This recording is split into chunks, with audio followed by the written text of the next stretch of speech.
Okay. Being Colombian is to accept many differences. Alfredo, what are you going to tell us about these kind of differences?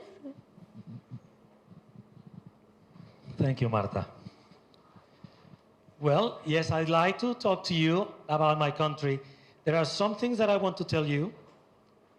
First, about our people, and then probably some do's and don'ts in Colombia, because we really hope you can go someday. And then I'm gonna tell you about what you should do. The same way we asked like 100 questions when we were coming to India. So we wanted to know what to do, what not to do. But well, in the India's case, I think we were more worried than we should be, because it's been like, nice now. No problem at all. But before I begin, I wanted to tell you something. When my friend Natalie was telling the story that many times in Colombia, when we open our doors, we see the birds and the squirrels. And for example, in the house where I live in the moment, is very common. When I open my door, there is iguanas, and the iguanas usually come into the house. Then I have to run after the iguana, take it, and then take it outside. Or when my mother leaves, it's not common, but it happens a couple of times. Now, when you open the door, there is a snake in the fence. And, I usually don't handle snakes. So I call a neighbor and I say, could you please help me with the snake? And then we take the snake away. But that happens very much. Okay, first I want to tell you that, I think Alvaro mentioned that Colombia is a very diverse country because we come from very different ethnical backgrounds. But mainly, as I think he mentioned, we are the mix of Europeans coming as conquistadores, the Indians who lived in the region, plus the black people brought from Africa to work. Let's continue, please. Can you move to the next one, please? Move? Yes. Okay. Then one of the important things to tell about our country is that about 90% of the people in our country are Catholics. Some of them are what we call nominal Catholics. But anyway, if you ask most of the people in the streets, they would say they belong to that religion. The second religion could possibly be Protestants, with many different denominations. And then after that, we have about 5% of the people who belong to all other religions, as Muslims and Jews and such. Especially in the northern part of the country, we have a lot of a big Muslim community and a big Jewish community. Okay. Before that, I want to tell you that in Colombia, the Catholic religion has a lot of influence on education, society, family, and even in the government, since they usually take part in some crucial decisions, such as in this moment, in the process of peace with the guerrilla in Colombia. Okay, let's talk a little bit about the family, please. The one before. Thank you. Okay, families in Colombia, we tend to be recognized as the extended family. Somebody was saying in these days that happens probably in India. When you say in the United States, for example, what family is, you would say, me, my wife, and my children. But in Colombia, if you say, I had a party with my family, then we imagine about 50 people, pretty much. Although, all the family don't live under the same roof or in the same house, this could still happen in some parts of the country, especially in rural areas. Sometimes these extended families live in the same house. Some years ago, I don't know, probably 40 years ago or something like that, families used to live in the same house. Also, before, please, thank you. Okay. I also wanted to mention that in Colombia, it is very common that children stay in their houses until the moment they get married. That is probably we owe high loyalty to our parents, and one of the reasons is because we don't want them to be alone. But in other parts of the world, uh, that even parents, even when they grow older, they want to show that they can live alone and they want to be independent. But I think that independence is not that important for us since we stay in our houses. Then also when you get married, family, especially parents, have little or no power on your decisions. In most cases, you take the decision on your own, mostly not because parents don't have an opinion, but mostly because parents don't want to be responsible for a possible failure. So what they usually say, if you ask your fathers, they say, what do you think? Well, I think this and that, but it's your decision. They say, I don't have an opinion on that. I think they are afraid of that. Okay, let's talk about greetings. I think greetings are a very important part in Colombian society. The first thing you need to know is you need to take time for greeting. I mean, if you talk to somebody, you usually just don't say hello and then you go to the topic. Especially if it is a business matter, if it is an academic reunion, something like that.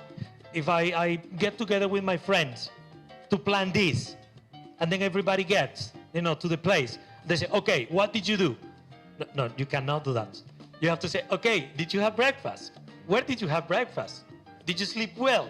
Then you begin talking about that. And if it's business, business are not going to work out very well if you just go to the topic. Somebody said, it's an impression because it was, somebody from another country. And somebody said when they saw Colombia, they say, here is not very important if you are a very good teacher or very good businessman. You have to be a very good person. If you reflect a good image, that's perfect. So you need to ask the person, how are you, and things like that. Depending on the region, some people take more time than that. Like they say, how are you, how have you been, and how your family, you look okay, things like that. Then when you greet, I would like, Alvaro, could you please help me? When we greet, we usually, men to men, we usually give a firm, short handshake, like this. It is very important, eye contact. Very important. I need to look at his eyes so he knows that I'm saying hello with my eyes. The second way, when the relationship is closer, is what people call the abrazo. Abrazo is the hug. You see? But I said abrazo is because it's not a hug. It's an abrazo. You see? Then, long time no see. Hey, long time.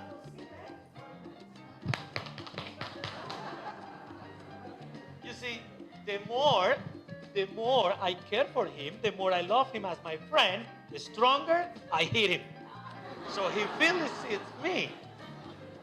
Then that is important. So if you run into somebody that you as in Spanish we use the word apreciar, it's something like when you love a friend, and then you want to show that, hit him.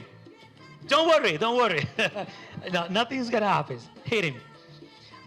Also, when the relationship is distant with a lady, please.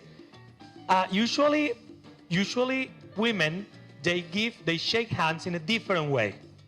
But I'm not going to explain. You look at the way we say hello. You see? Then girls usually don't go like this. They go like this. Sometimes girls go with a firm handshake. But that is for business. It means you're the man, I am the woman, but I'm not weaker. I am as strong as you are. You see, you're giving a message through that. But if it is friends, you see, she doesn't need to show that I'm strong or she's weak or I'm stronger, because that is not important in the moment. Then that's why if you say hello to probably a teacher in Colombia, or probably as a business relationship, you will see that women will go like that. Anyway, men usually wait until girls extend their hand, because we don't know the way she wants to say hello. We don't want if she just wants to say hello. And then you don't want to be like, Okay. Okay. You don't want that to happen. Then she extends. Also, when the relationship is close, we say hello with a kiss. Like, you see? A kiss. Thank you, Marta. Okay. But when two girls meet, they usually say hello with a kiss, a fake kiss. Can you show kiss?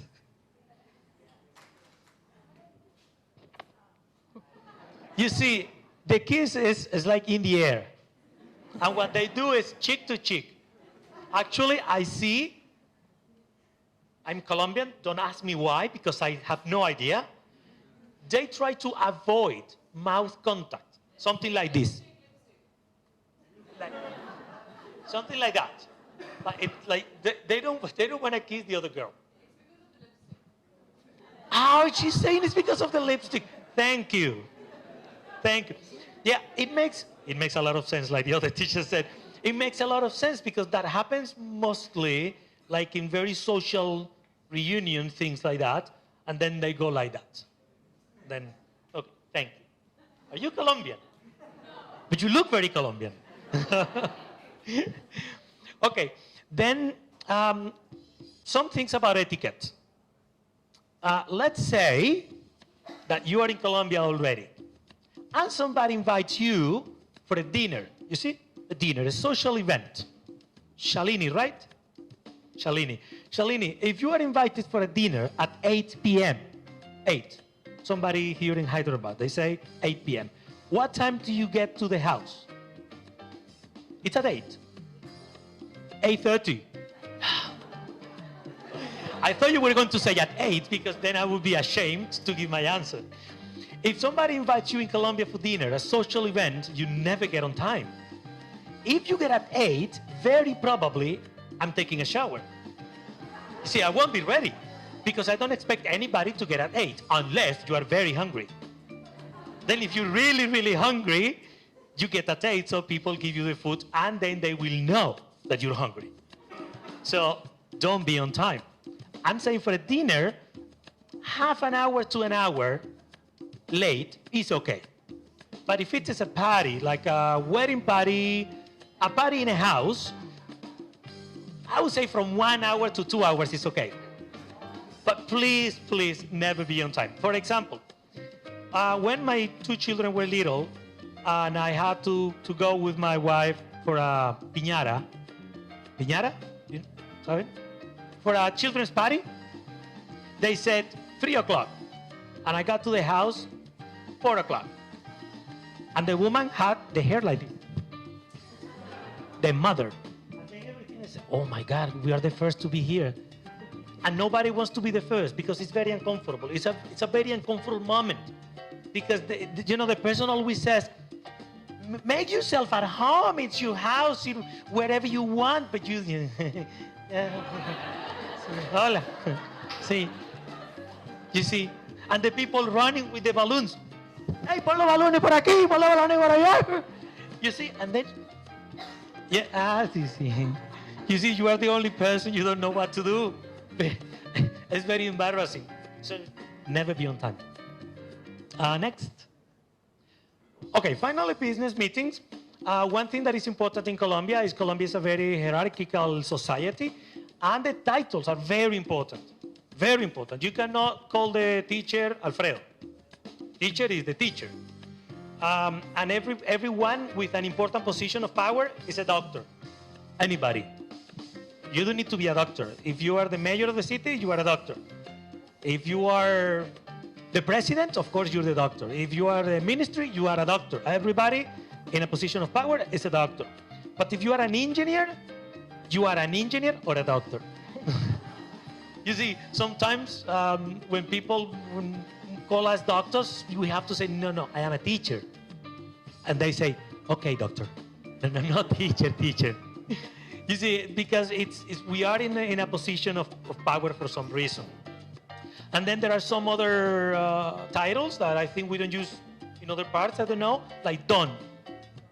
Don, like for the Spaniards, they said Don Gonzalo Jiménez de Quesada.